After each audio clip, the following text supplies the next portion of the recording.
Hello dear friends, this is Professor Ashok Kolekar. Today I would like to talk on communication skills in business. I hope that in lockdown you are taking care of your health and you are focusing on your studies. There are some categorization. Communication. In communication it is divided into two parts. One part is verbal communication, second part is non-verbal communication. In verbal communication you can see on a screen that we have two parts, written communication and oral communication. In non-verbal we have formal communication and informal communication. Now we'll go in depth. Types of communication we have first non-verbal communication. As I said earlier also, non-verbal itself suggests that it is without words. A communication without words is called non-verbal communication, or you can call by sending or receiving of wordless messages can be a non-verbal communication. For example, gestures, your body language, posture, tone of voice, or facial expressions. Non-verbal communication is all about the body language of speaker. Body language of the speaker. I think you can understand what I said, what I read also. आपल्या शरीराची जी काही शारीरिक भाषा आहे, चेहऱ्यावरचे हावभाव असतील, शरीराच्या हालचाली असतील, टोन ऑफ व्हॉइस म्हणजे आपला जो आवाज आहे, आवाजाची तीव्रता असेल, चेहऱ्याचे हावभाव असतील, हे सर्व कशामध्ये येतं? नॉन व्हर्बल कम्युनिकेशनमध्ये येतं. Now let's move toward the verbal communication. Verbal communication refers to the form of communication which is done by word of mouth and a piece of writing. Remember, word of mouth and a piece of writing. It means that verbal communication consists oral as well as written communication. Now let's move to another point in verbal communication, that is a law for verbal communication, and it is called KISS. So what is the meaning of it? Keep it short and simple. Means while expressing, while communicating to anyone, we should be short and our language should be simple.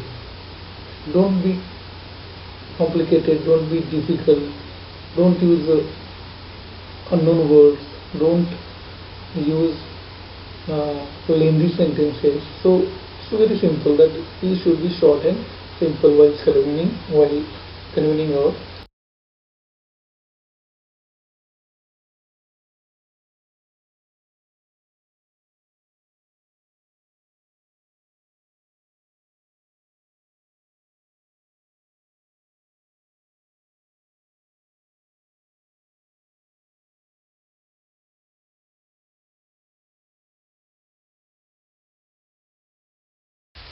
So what are the advantages of oral communication?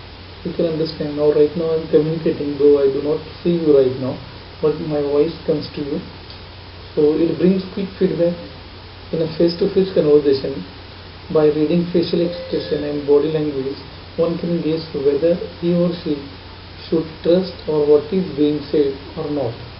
What is the meaning of this? It's very simple, that if we are talking in front of face-to-face, then I can recognize the expressions on your face, and I can think whether to trust you or not. That is very important. So face-to-face conversation brings a lot of benefits to us. What are the disadvantages? There are a number of, but we will just consider one or two. In face-to-face discussion, user is unable to deeply think about what he is delivering. What mostly happens while communicating face-to-face, we do not get time, and that is the problem. Within a fraction of seconds you have to decide and you have to that is disadvantage. Now come to the second part of the verbal communication, that is written communication. Written communication, what comes in the written communication? You can understand whatever is written, how we write by words, alphabets in different languages, using different symbols. So signs or symbols are used to communicate. A written message may be printed or handwritten. In written communication, message can be transmitted via email, letter, report, memo, notice, circular, These are the types of, or SMS, Twitter, Facebook, whatever. There are number of mediums available. So written communication is a part of verbal communication. Written communication is most common form of communication being used in business. Remember, business is very important. So after your graduation, after your diploma, after your degree, you are going to join different companies, firms, or start your own business. So wherever you go, you have to write to communicate. So communication is very important. It is the most common form of communication being used in business. So it is considered core among business skills. It is considered core among business skills. So you have to master it. How to start a business email? Now there are a number of people who do not know how to write email.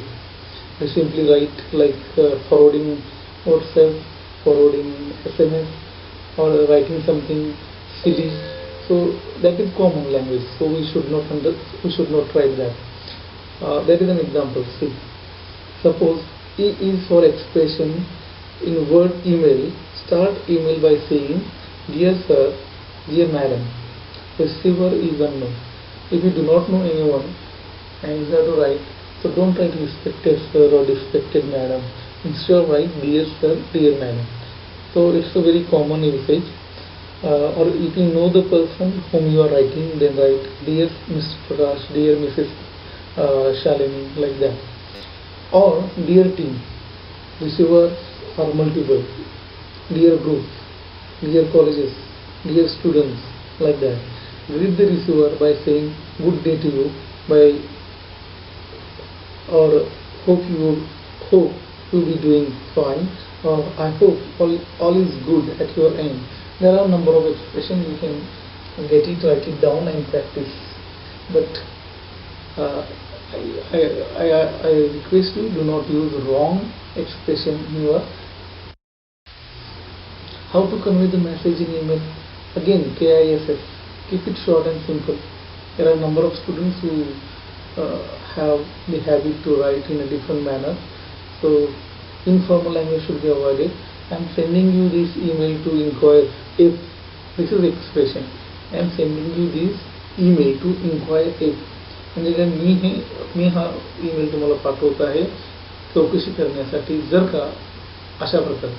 Or if you are replying to an email, you could start with, जर एखादा email आला असेल आणि त्याला तुम्ही reply देत असाल तर तो कसा असला पाहिजे? Thank you for your recent email.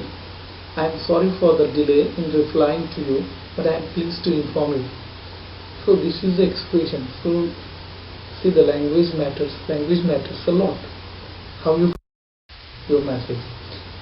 How to end a business email? Be polite and try to make a smiling ending by saying. Be polite means our language should be very polite, courteous, सौजन्यशील, विनंतीवजा.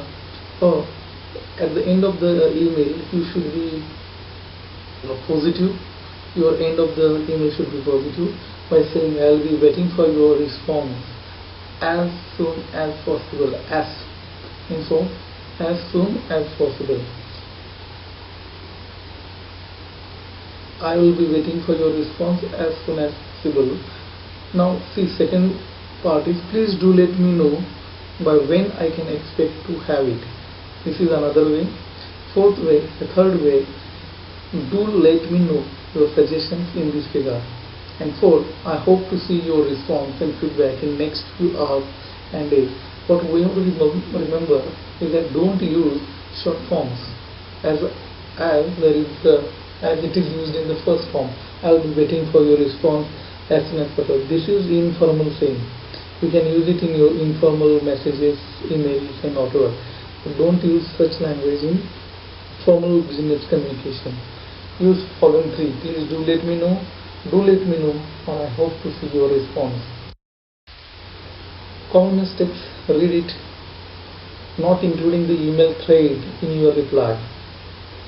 What is the email thread? Do you understand? Thread means whatever emails have been received by you, there are a number of 10, 15. So don't add those emails to your reply. You have to avoid that. Not using a professional account. Not using a professional account. See, for example, there is a email address loveforall@yahoo.com. This is not a professional email address. It is a silly or fancy kind of email address, so it can be used for informal. Now, next, not replying to all. There is a habit to reply all, so it goes to everyone. 200 employees, 200 colleagues. So be careful about that. CC in the world.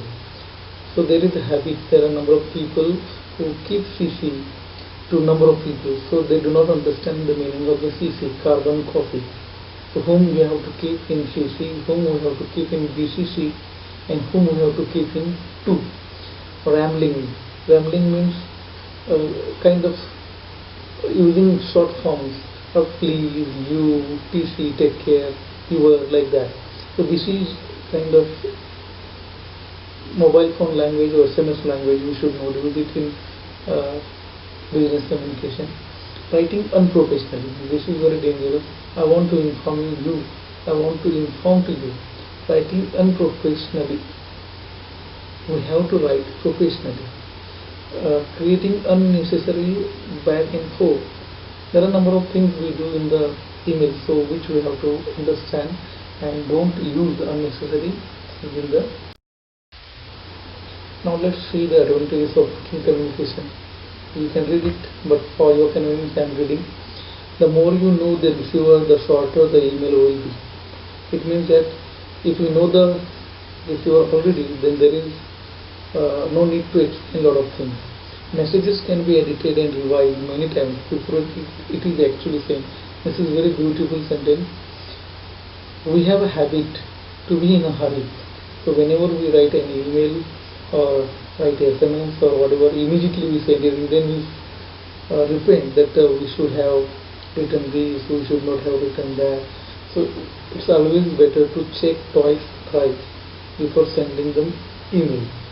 Written communication provide, I think there is one grammatical mistake. Written communication provides record for every message sent and can be saved for later time. What is the meaning of this? Written communication is a kind of record which is maintained in every corporation, every company, and every organization, and it can be used for further study also, further references. So this is very important, a kind of record we maintain through emails. A written message enables receiver to fully understand it and send appropriate feedback. For example, if I had just recorded my lecture and send it to you, you would have listened it, but I don't think that you would have understood each and every part. But right now you have voice plus written communication in front of you, that is PPT. So by listening to it and by reading to it, you are understanding some part of it. A written message enables receiver to fully understand it and send appropriate feedback.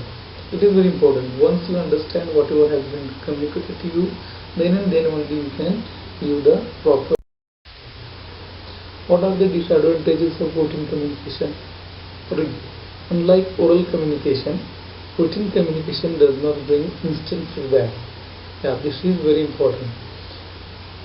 As we get the feedback in oral communication, we do not get feedback in written communication. For example, we read books, we read notes, so we cannot give immediate feedback to the author. But a teacher is teaching to you in the class, and if you listen to him and if you do not understand anything, you can immediately ask or inquire number of questions to him or her. Now, second drawback is it takes more time in composing a written message as compared to word of mouth, and number of people struggle for writing ability. So that is the problem. So composition of a written message is not an easy task. It requires skills. Even it is time consuming. That is very important. Consequences of sending an improper business email. So consequences means result or parinam. What are the consequences? What are the results of sending an improper business email? Productivity suffers, poor impressions, lack of control, falling into the wrong hands, career limiting. Means finally our business collapse. This is the ultimate result of improper email. So that's why we have to understand what are the bad email and what are the good email types. Now say bad business email example from, then see what is the email address, then to CC subject urgent business matter. Good afternoon Mr. K. I am writing to you today to introduce myself. I am an head specialty sales rep. Rep means what? So it's a representative, but it should not be used. Here in your area, I have worked with other businesses in the community and feel I can be of service to you as well. BTW. What? BTW. I have been in the business for 25 years. Please contact me if you have any upcoming events or promotions. Regards. ... So this is not a good business email because number of mistakes have been. Benefits of business communication. Best approach is to make an outstanding first impression using powerful words, images and messages. Business professionals can craft strong internal relationships, better interpersonal interactions, better for conflict management. See, these are the benefits of business communication or written communication. Now I have already explained 7 C's of communication in the classroom also. Again I would like to focus on this. What are the 7 C's of communication and what is its important? Now I would like to tell that if you want to make your communication effective, then these 7 C's should be implemented. So what are the 7 C's? Number 1, clarity. Clarity of your expressions, your thoughts. Completeness. Whatever you express, it should be complete. Conciseness, it should be concise, brief. Consideration means the way you talk, how you talk, and what kind of language you use while talking, while communicating. That can be also called you attitude, means considering other person, putting yourself in other shoes. Next is correctness or accuracy. Whatever you say, it should be correct and accurate. Then concreteness, it should be bhakkam, concreteness, it should be strong enough. And the last one is courtesy. Whatever you say, however you say, it should be courteous. Your language should be courteous. सौजन्यपूर्ण, विनम्तिवता अशी भाषा आपली पाहिजे. So these are the 7 C's of effective communication in business. I hope you have understood whatever I have communicated to you right now. I have tried my level best to inculcate it very slowly, in a very simple manner. I hope that you will understand it, and we'll see other remaining part in the next video also, next lecture. By that time, please take care and keep studying, keep revising, keep reading and taking notes of it also. Thank you.